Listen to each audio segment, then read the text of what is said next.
Deposit क्या एक सही साधन है आपका बैंक में पैसा सेफ रखने के लिए? क्या आप फिक्स डिपॉजिट करवा के निश्चिंत हो चुके हैं कि हाँ, मेरा पैसा अब बैंक में सेफ है? तो आज इस वीडियो में हम कुछ ऐसा ही डिस्कस करने वाले हैं। तो नमस्कार दोस्तों, स्वागत है आपका आपके अपने चैनल सुपर आइडियाज में। और आज की इस वीडियो में हम बात करेंगे बैंकिंग से रिलेटेड, वो भी एफडी यानी कि फिक्स्ड डिपॉजिट।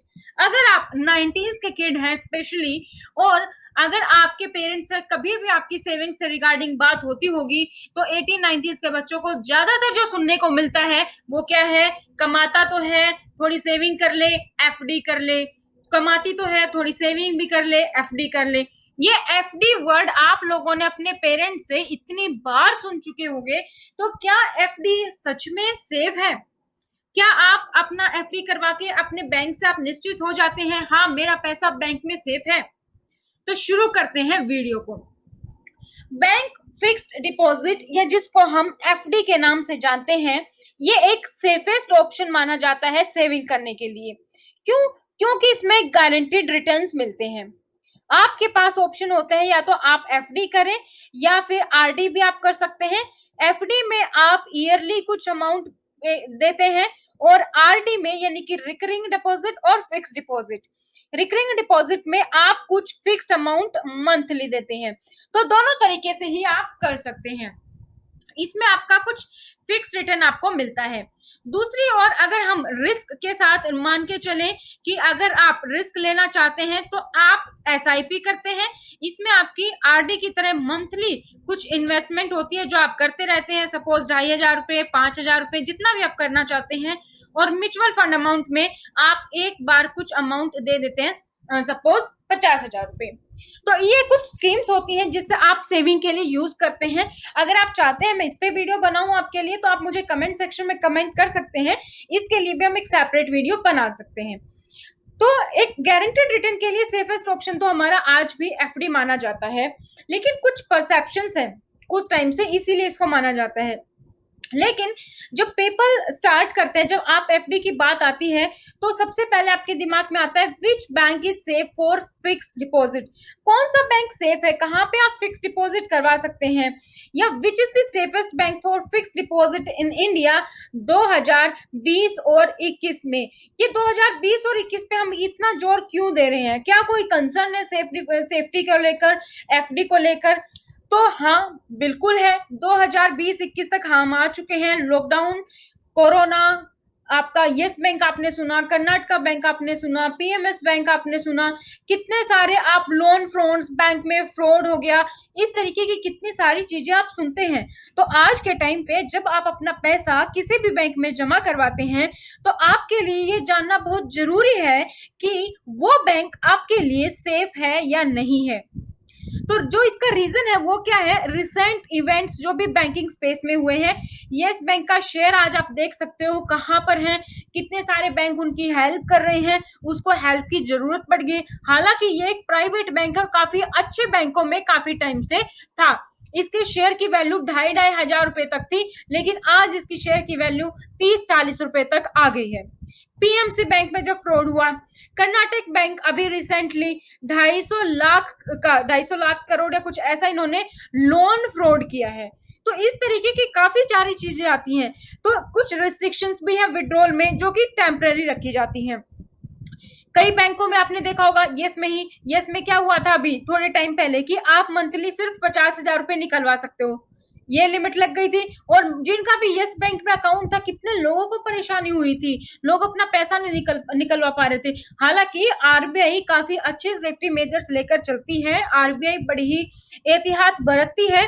2-3 दिन के अंदर ये प्रॉब्लम सोल्व हो गई थी, लेकिन फिर भी बैंक के लिए ये चीज आपके लिए सोचने के लिए है कि अगर आपने उसी बैंक से सारी चीजें चला रखी, अपना बिजनेस उससे है, एफडी, आरडी जो भी आप सेविंग करते हैं उसी बैंक से है, तो आपके लिए ये थोड़ा सा खतरा हो जाता है।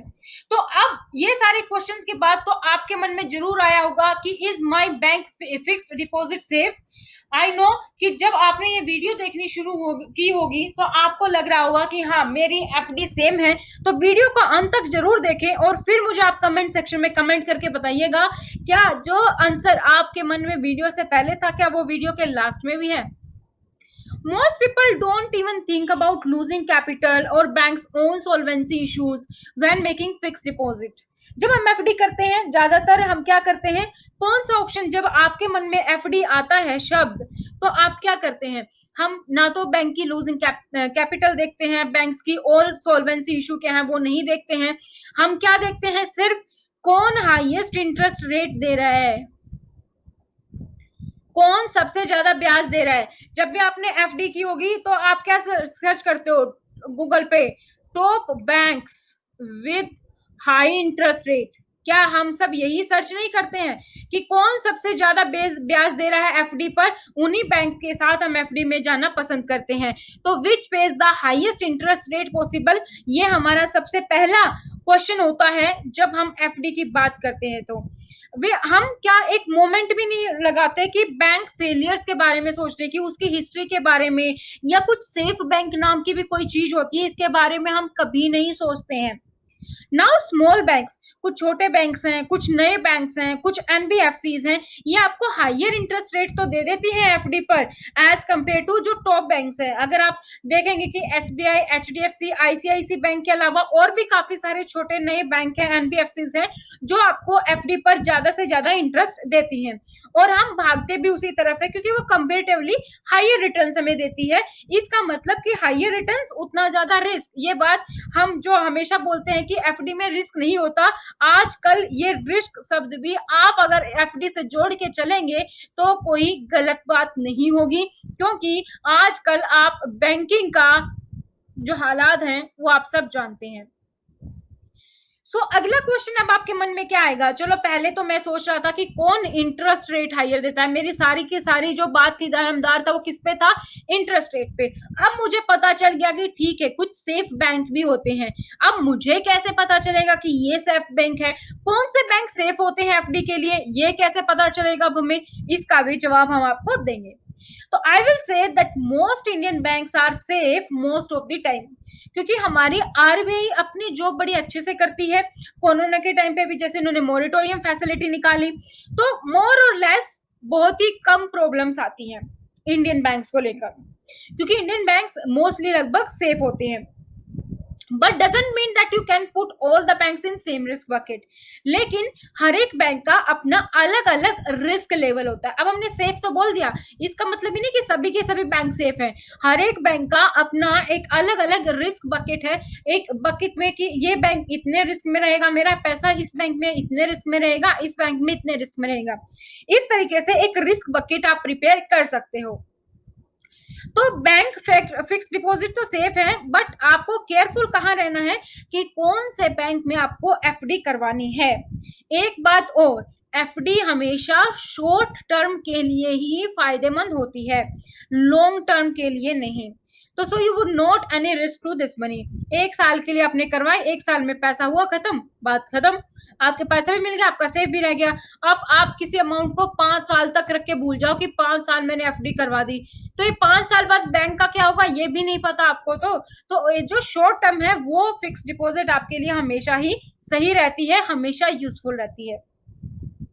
If I were you, then I would give priority to the safety of the banks as well as ensuring the return of capitals. अगर मैं आपकी जगह हूं और कोई मुझे अमाउंट दे, मुझे एफडी करनी है, तो मैं दोनों ही पहलुओं को ध्यान में रखूंगी, सेफ बैंक भी और इंटरेस्ट रेट भी। ये नहीं कि सेफ्टी पे मैंने इतना ध्यान दे दिया कि इंटरेस्ट रेट ही कम है, या इंटरेस्ट रेट पे मैंने ध्यान दे दिया बैंक ही सेफ नहीं है। तो दोनों चीजों को हमें साथ में लेकर चलना होगा ताकि हमें रिटर्न भी अच्छा मिले और जो रिटर्न हमें मिल रहा है उस बैंक में वो बैंक भी सेफ हो। So with that said, which are the safe banks for fixed deposit? Safe bank होते कौन से हैं? I would say it is best to stick and park major chunks of your deposit with the RBI identified systematically important bank। एक RBI की term है DSIB, systematically important bank. अब ये bank कौन से होते हैं? ये बैंक इतने बड़े बैंक होते हैं इंडिया के कि इनका फेल होना बहुत ही कम चांसेस है, बहुत ही रेयर चांसेस है। अब डीएसआईबी क्या होता है? डीएसआईबी मैंने कि बैंक इतना बड़ा है कि वो फेल बिल्कुल उसके ना फेल होने के चांसेस हैं। अगर उसके फेल होने के चांसेस की बात की जाए तो वो नेग्लिजिबल है, लगभग 0% है। तो according to the RBI some banks become systematically important. किसके बेस पे बनाते हैं आरबीआई? साइज उसका कैसा है, क्रॉस जुरिडिक्शनल एक्टिविटीज कैसी है, complexity, lack of substitute, interconnection कैसा है, सारी चीजों के बेस पर बनाया जाता है DSIB. Banks whose asset exceed 2% of GDP, जिसकी असेट हमारी इंडिया की जीडीपी की 2% से ज्यादा है, वो कंसीडर किए जाते हैं इस पार्ट ऑफ ग्रुप में। जब से नरेंद्र मोदी जी ने आत्मनिर्भर का पैकेज अनाउंस किया था 20 करोड़ का, जो हमारे जीडीपी का लगभग 10% था, तब से लोगों को लगभग सबको ये पता चल गया है कि हमारी जीडीपी कितनी है। पहले चाहे लोगों को कोई आइडिया ना हो, लेकिन अब लगभग सभी लोगों को आइडिया है कि हमारी इंडिया की जीडीपी कितनी है।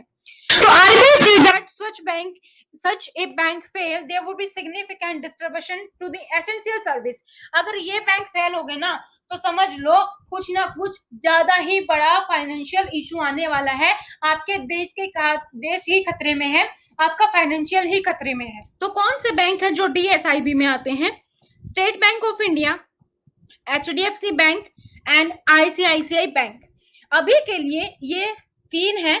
आरबीआई हो सकता है और कोई ऐड कर दे बैंक फ्यूचर में, जैसे भी बैंक मर्ज होते हैं, बैंक की कंडीशन बैंक के असेट के अकॉर्डिंग ऐड हो सकते हैं, लेकिन अभी एज ऑफ नाउ ये 3 है। अब आप बोलेंगे अच्छा तो ये 3 बैंक सेफेस्ट है, मतलब मुझे इन्हीं में करना है, क्या इसका मतलब ये है? तो इसका मतलब बिल्कुल भी ये नहीं है, वो भी मैं क्लियर करूंगी।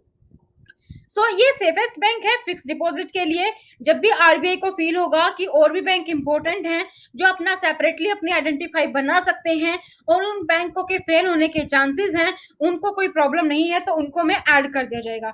लेकिन ये बात पक्का है, अगर इन बैंकों में कोई प्रॉब्लम है तो देश में बड़ा ही कुछ खतरा है। अब आपके मन में 3 क्वेश्चन आए, क्या आईसीआईसी बैंक सेफ है, एचडीएफसी बैंक सेफ है, स्टेट बैंक ऑफ सेफ है? तो इन क्वेश्चंस के आंसर हम देखने वाले हैं। अब आपको ये आंसर तो मिल ही गया कि ये 3 बैंक हैं जो सिस्टमैटिकली इंपॉर्टेंट डोमेस्टिक बैंक हैं इंडिया के, आरबीआई ने जो दिए हैं। I won't go to the extent of saying that these are the safest bank for fixed deposit, but या ये कुछ क्लोज तक हैं क्योंकि सबसे बड़े बैंक ही यही हैं। Please do note that I am not saying that all other banks are bad। अब यहाँ पर कुछ लोग होंगे जो अपना मतलब निकाल लेंगे कि ये 3 बैंक तो सेफ हैं, इसके अलावा सारे के सारे बैंक खराब हैं। क्या मेरा पैसा कोटक में, क्या कोटक खराब है, क्या एक्सिस खराब है, क्या ओबीसी खराब है, क्या सिटी खराब है? इसका मतलब ऐसा कुछ भी नहीं है। मेरे कहने का मतलब यहाँ पे ये नहीं है। मेरे कहने का मतलब है कि अगर आप रिस्क के अकॉर्डिंग देखेंगे तो 3 बैंक को आप टॉप पे रख सकते हैं, एसबीआई, एचडीएफसी एंड आईसीआईसी। तो it is just that they are very large, ये बहुत बड़े बैंक हैं, बहुत ही इंपॉर्टेंट बैंक है। तो government will go to its limit to ensure that they don't go bad. तो ये 3 बड़े बैंक जिसपे गवर्नमेंट भी ये ध्यान रखती है कि ये बैंकों के साथ कभी बुरा ना, ये बैड में ना जाए। तो रिस्क है ऑब्वियसली यहाँ पर, लेकिन और बैंकों के कंपेरेटिवली यहाँ पर रिस्क कम है। And how safe are fix deposit in all other nationalised bank in general? बिल्कुल सेफ है। Not trying to create any panic, इसका मतलब ये नहीं था यहाँ पर कि कोई पैनिक क्रिएट हो, बिल्कुल सेफ है। लेकिन आप यहाँ पर समझने की कोशिश कीजिए कि हम यहाँ पर रिस्क के अकॉर्डिंग बातें कर रहे हैं कि किस बैंक में कितना रिस्क है, उसके अकॉर्डिंग हम यहाँ पर बात करने की कोशिश कर रहे हैं। अब एफडी के लिए क्या टिप्स हो सकती हैं? Understand that it's not possible to just stick with these 3 banks. ये भी हम सब के लिए पॉसिबल है कि हम सिर्फ इन 3 बैंकों पे स्टिक नहीं रह सकते, इनमें भी कभी प्रॉब्लम हो सकती है, कुछ कंपल्शंस हो सकते हैं, सबके अपने अपने प्रॉब्लम्स हैं। तो हम यहाँ पर कुछ आपके लिए एफडी की टिप्स देने वाले हैं, ताकि अगर आप इन 3 बैंकों के अलावा किसी और बैंक में भी एफडी करते हैं तो आपको किन बातों का ध्यान रखना है। अगर आपके पास लार्ज एफडी पोर्टफोलियो है तो try to spread your fix deposit across a few banks. अगर मान लीजिए आपके पास 10 लाख रुपए हैं, तो अगर आप 10 लाख रुपए का अमाउंट करना चाहते हैं आप एफडी, तो ये नहीं कि आपने एक ही बैंक में सपोज एसबीआई में सारा कर दिया, नहीं, इसको स्प्रेड कीजिए। मान लीजिए 2-2 लाख करके आप 5 बैंक में कर दीजिए, या किसी में 1, किसी में 2, किसी में 1, किसी में 2, इस तरीके से आप ज्यादा बैंकिंग में कर दीजिए। तो हमेशा अपनी एफडी अमाउंट अगर आपके पास ज्यादा है तो उसको थोड़े-थोड़े टुकड़ों में बांटकर अलग-अलग बैंक में उसको स्प्रेड करने की कोशिश करें। And some in other which most probably offer higher FD rates than the bigger banks, और वहां पे भी जहां पे आपको ज्यादा इंटरेस्ट रेट मिल रहा हो, इन 3 बैंकों के अलावा भी वहां पर भी आप कर सकते हैं, बट उसके बारे में थोड़ी सी रिसर्च करके।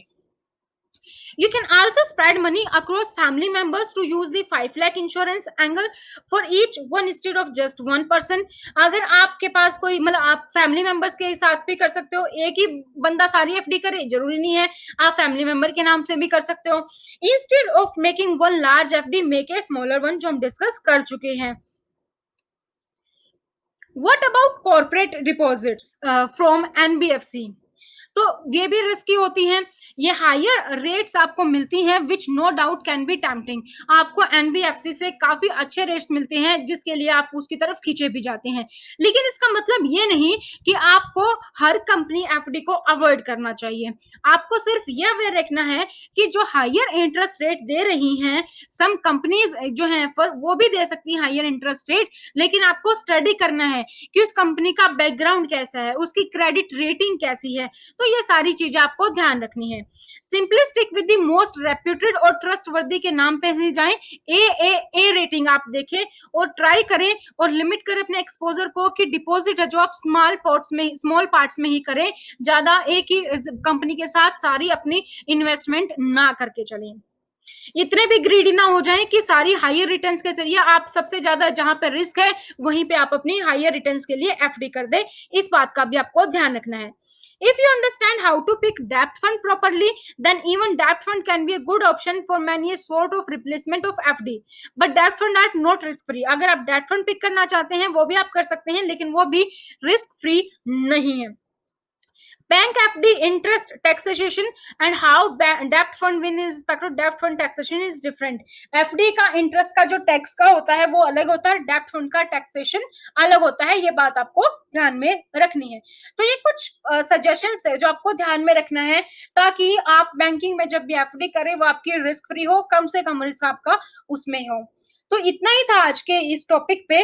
जो एक प्रॉब्लम है ये है कि मोस्ट पीपल इन जो अभी हैं भारत में, ज्यादातर लोग वो यही ढूंढते हैं कि कौन सा बैंक सबसे ज्यादा इंटरेस्ट रेट दे रहा है, या अब आपको इसके साथ साथ ये भी देखना है कि कौन सा बेस्ट है फिक्स डिपॉजिट के लिए, कौन सा बैंक हायर इंटरेस्ट रेट दे रहा है, कौन से बैंक में आपको ज्यादा से ज्यादा इंटरेस्ट रेट मिलेगी।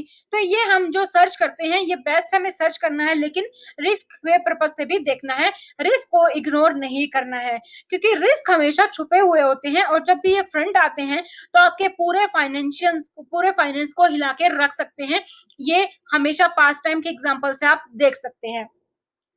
अगर आप सीनियर सिटीजन हैं, अगर आपके पास डिसेंट ऑप्शन होते हैं, क्योंकि सीनियर सिटीजन को आप सभी को पता है ज्यादा इंटरेस्ट रेट मिलते हैं, तो अब लास्ट बात ये है, मैं फिर से यही बात दोहराना चाहती हूँ कि मेरे कहने का मतलब ये नहीं है कि एसबीआई, आईसीआईसीआई, एचडीएफसी बैंक के अलावा सारे बैंक बुरे हैं। मेरे कहने का मतलब ये बिल्कुल भी नहीं है। यहाँ पर इस वीडियो का जो आपका मुद्दा था वो ये था, आपको समझ आए कि कुछ सेफ बैंक्स नाम की भी चीज होती है।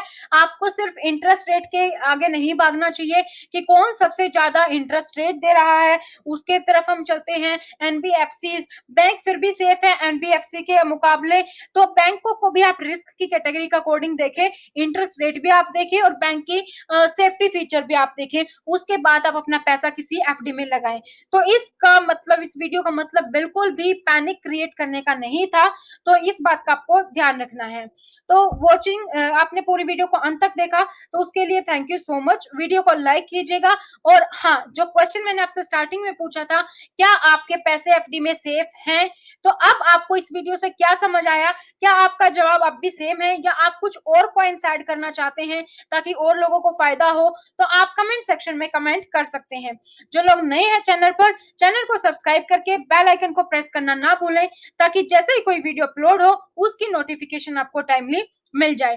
तो आज की वीडियो में था दोस्तों इतना ही। वीडियो को जरूर शेयर करना अपने दोस्तों के साथ, इतनी मेहनत से हम वीडियो बनाते हैं। वीडियो को लाइक करें, शेयर करें, चैनल को सब्सक्राइब करें, इससे हमें काफी मोटिवेशन मिलती है। Thank you so much, bye bye, take care.